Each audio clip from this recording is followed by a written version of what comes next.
বাচ্চারা cake, pastry এগুলো খেতে কিন্তু ভীষণ পছন্দ করে। আর এই রকমই লোভনীয় খাবার যদি ওদের আমরা ঘরেই বানিয়ে দিতে পারি তাহলে কেমন হয় বলুন তো?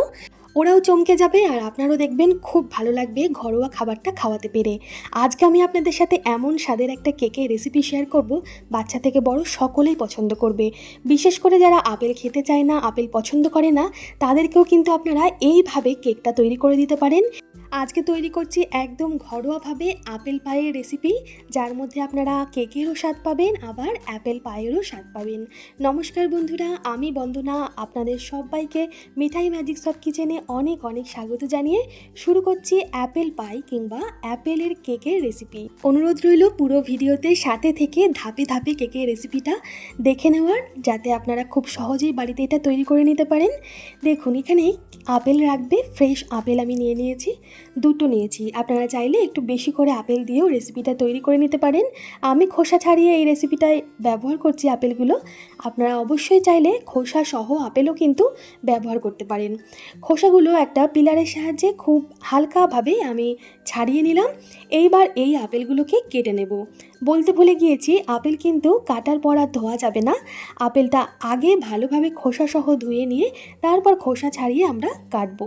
আর যখন আপেলগুলো কাটবো চেষ্টা করব প্রত্যেকটা আপেলের টুকরো যেন একই মাপের হয়। আপেল দেখবেন বেশিক্ষণ কেটে রাখলে একটা লালচে রং ধরতে শুরু করে। তো আপনারা চেষ্টা করবেন যেই সময় কেকটা বানাবেন ঠিক সেই সময়েই আপেলগুলো কেটে রেসিপিতে ব্যবহার করার। এই না যে অনেকক্ষণ আগে আপেলগুলো কেটে রেখে দিলাম তারপরে রেসিপিটা তৈরি করব। সবসময় চেষ্টা করবেন যখনই কেকটা রান্না করবেন সেই সময় আপেলগুলো কেটে নিতে। আমি আপেলগুলো কেটে রেখে দিলাম। এদিকে গ্যাস জ্বালিয়ে একটা ফ্রাই প্যান বসিয়ে দিয়েছি। ফ্রাই প্যান কিন্তু খুব বেশি গরম করা যাবে না। ফ্রাই প্যান বসানো মাত্রই এর মধ্যে মাখন দিয়ে দিতে হবে। আমি এখানে বাজার থেকে কিনে আনা সল্টেড বাটার ব্যবহার করেছি। আপনারা চাইলে ঘরে তৈরি করা মাখন ব্যবহার করতে পারেন। মাখন খেতে অসুবিধা হলে তেল ব্যবহার করতে পারেন, যে কোনো ভালো ব্র্যান্ডের রিফাইন তেল কিংবা সানফ্লাওয়ার অয়েল, ভেজিটেবল অয়েল ব্যবহার করতে পারেন। ঘরে তৈরি করা ঘিও ব্যবহার করতে পারেন মাখনের জায়গায়। এইবার মাখনটা একটু গলে গেলে দিয়ে দেবো আমি চিনি গুঁড়ো। প্রায় 40 থেকে 50 গ্রাম মাখনের সাথে আমি 60 থেকে 70 গ্রাম মতন চিনি গুঁড়ো ব্যবহার করছি। চিনিটা গুঁড়ো করে দিলে রান্নাটা তাড়াতাড়ি হয়ে যাবে। আপনাদের কাছে যদি ছোট দানার বা খুব মিহি দানার চিনি থাকে তাহলে আপনারা সেই চিনিটাও ব্যবহার করতে পারেন। মাখনের সাথে চিনিটা একটু কন্টিনিউ নাড়াচাড়া করতে থাকবো যতক্ষণ না চিনিটা ভালোভাবে গলে গিয়ে মাখনের সাথে মিশে যাচ্ছে। দেখুন, খুব ভালোভাবে মাখনের সাথে চিনিটা মিশে গিয়েছে। এই সময় আমি এখানে দিয়ে দেবো আগে থেকে কেটে টুকরো টুকরো করে রাখা আপেলগুলো এই মাখন আর চিনির সাথে খুব ভালোভাবে 10 থেকে 15 কি 12 মিনিট পর্যন্ত আমাদের নাড়াচাড়া করতে হবে, রান্না করতে হবে মিডিয়াম আঁচে। আঁচ বাড়াবো না, এই সময় মিডিয়াম আঁচে এই আপেলগুলো আমি রান্না করব। এক সময় দেখা যাবে আপেলগুলো রান্না করতে করতে আপেল থেকে প্রচুর জল ছাড়বে। তো সেই জলটা ভালোভাবে আপেলের সাথেই শুকিয়ে নিতে হবে, এইভাবে কন্টিনিউ নাড়াচাড়া করতে করতে। আপেলটা এমনভাবে রান্না করব যাতে একদম গলে না যায় অথচ সেদ্ধ হয়ে যাবে। আপেলের মধ্যে সুন্দরভাবে চিনির স্বাদটা, চিনির রসটা ঢুকবে আর আপেলগুলো গোটা গোটা থাকবে, ক্রাঞ্চি ক্রাঞ্চি থাকবে। দেখুন, কিছুক্ষণ পর আপেল থেকে কতটা জল বেরিয়েছে। এই জলটা আস্তে আস্তে নাড়াচাড়া করতে করতে মাঝে মাঝে একটু হাই ফ্লেম করে একটু মিডিয়াম ফ্লেম করে শুকিয়ে নেব। খুব বেশিও শোকাবো না বা রসটা টানাবো না, কারণ এটা ঠান্ডা করতে হবে আর ঠান্ডা করার পর কিন্তু একদম জমে যাবে। তো দেখুন, একটু যখন এইরকম থাকবে, রস রস থাকবে আপেলের গায়ে, সেই সময় গ্যাসটা বন্ধ করে এই আপেলটা খুব ভালোভাবে ঠান্ডা করে নেব। আপেলটা আমাদের তৈরি হয়ে গিয়েছে। গ্যাস বন্ধ করে ওদিকে আপেলটা ঠান্ডা হবে ততক্ষণ বাকি যে কেকের জন্য উপকরণগুলো সেগুলো জোগাড় করে নেব। একটা বড় পাত্রের মধ্যে আমি এখানে 3টে ডিম ফাটিয়ে নিয়ে নিচ্ছি কুসুম সহ। এর সাথে দিয়ে দেবো পরিমাণ মতন চিনিটা আমি আগে থেকে একটু গুঁড়ো করে নিয়েছিলাম। এখানে প্রায় 100 গ্রাম মতন চিনি ব্যবহার করছি। আপনারা অবশ্যই আপনাদের মুখের স্বাদ অনুযায়ী মিষ্টিটা কম বেশি করে নেবেন। অনেক সময় আপেল কিন্তু ভীষণ মিষ্টি হয়, সেই বুঝে চিনিটা দেবেন। তো আমি দেখুন 100 গ্রাম চিনি দিলাম আর 3 চামচ মতন মাখন দিয়ে দিচ্ছি, গলানো মাখন। একটা জিনিস আপনারা একটু লক্ষ্য রাখবেন বা মাথায় রাখবেন, কেক তৈরি করার ক্ষেত্রে কিন্তু কখনোই গরম খুব জিনিস ব্যবহার করবেন না কিংবা খুব ঠান্ডা জিনিস ব্যবহার করবেন না।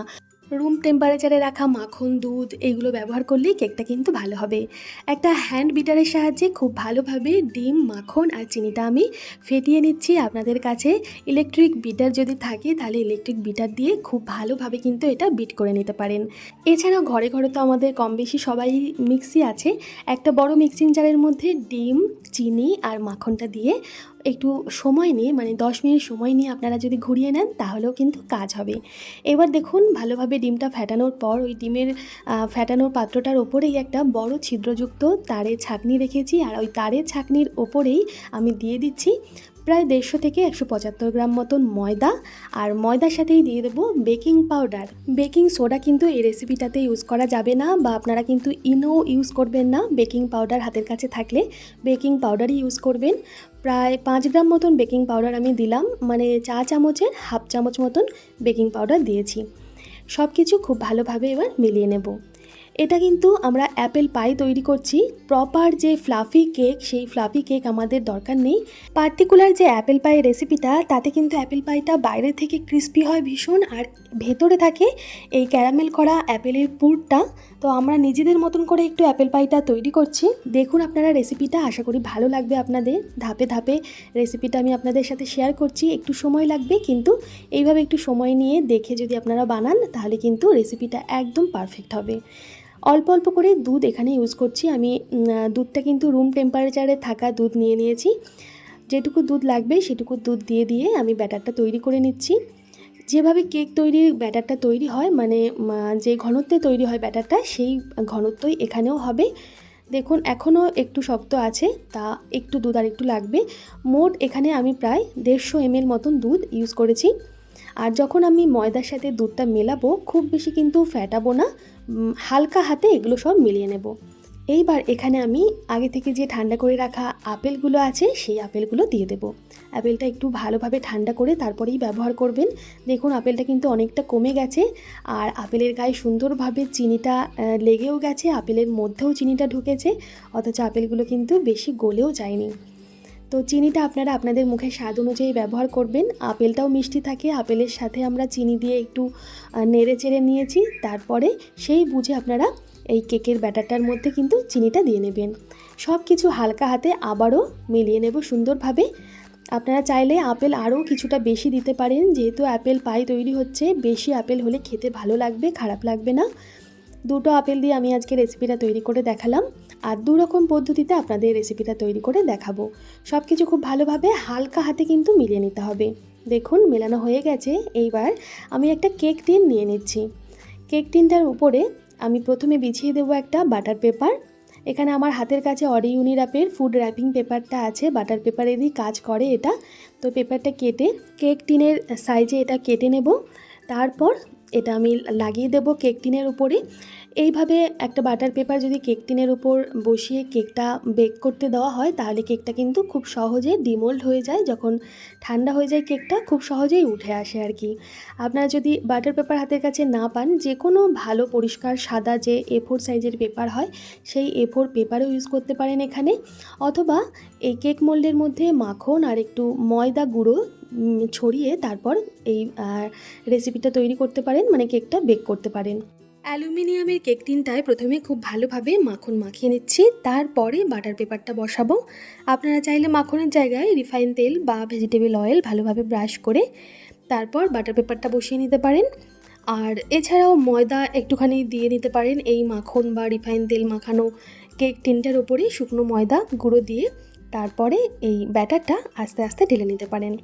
দেখুন আমি 2 রকম পদ্ধতিতে যেহেতু দেখাবো, মানে 2 জায়গায় তৈরি করে দেখাবো, তাই পুরো ব্যাটারটা কিন্তু বা কেক মিক্সচারটা আমি একটা টিনের মধ্যে ঢাললাম না, অর্ধেকটা কেক মিক্সচার ঢাললাম।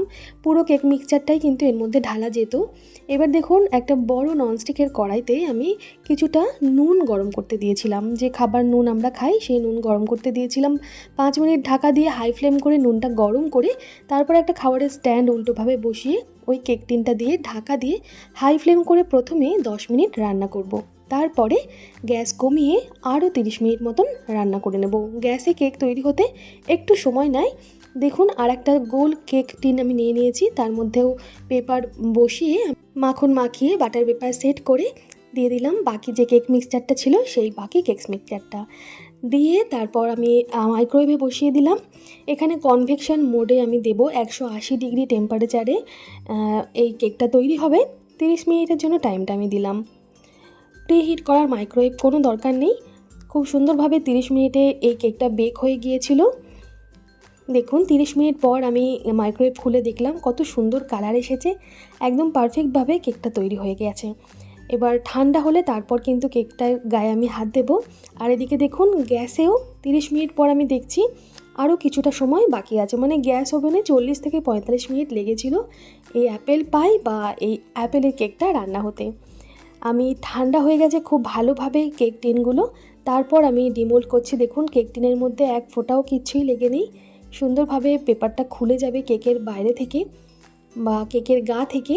আর কত সুন্দর দেখতে হয়েছে দেখুন। অ্যাপেল পাই কিন্তু এরকমই হবে, খুব বেশি ফ্লাফি হয় না অ্যাপেল পাই, একটু ক্রিস্পি ক্রিস্পি থাকে, ধারটা তারপর ওপরটা একটু ক্রিস্পি থাকে আর ভেতরে অ্যাপেলে ভর্তি থাকে।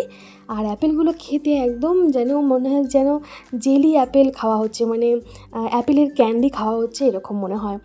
ফ্রিজে ছাড়াও এই কেকগুলো কিন্তু থাকবে খুব ভালোভাবেই, 7 দিন তো বাইরে থাকবেই, যেহেতু আপেলগুলোকে খুব ভালোভাবে মাখন আর চিনির সাথে আমরা রান্না করে নিয়েছি। এই ঘরোয়াভাবে তৈরি করা অ্যাপেল পাইটা কিংবা অ্যাপেল কেকটা যাই বলেন না কেন, এটা যেমন গরম গরম খেতে ভালো লাগে তেমন ঠান্ডা হয়ে গেলেও ভালো লাগে। খুব বেশি দিন ধরে আপনারা রেখে খেতে চাইলে অবশ্যই ফ্রিজে স্টোর করে তারপর খেতে পারেন।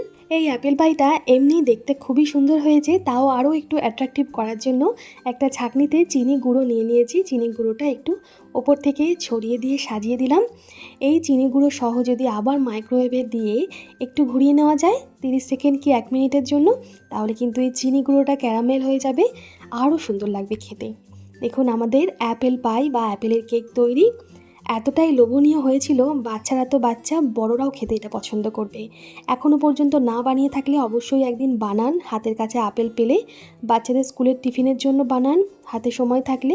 এছাড়াও চায়ের সাথেও আপনারা এটাকে সার্ভ করতে পারেন।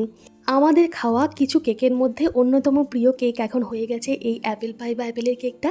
আপনাদের যদি আজকের রেসিপি কোথাও একটুও ভালো লেগে থাকে তাহলে প্লিজ একটা লাইক করে দেবেন, শেয়ার করবেন প্রচুর প্রচুর, কমেন্ট করে জানাবেন আপনাদের মূল্যবান মতামত। ফিরে আসবো খুব তাড়াতাড়ি নতুন কোনো রেসিপির সাথে, ততক্ষণ সবাই ভালো থাকবেন, সুস্থ থাকবেন, সাথে থাকবেন। ধন্যবাদ।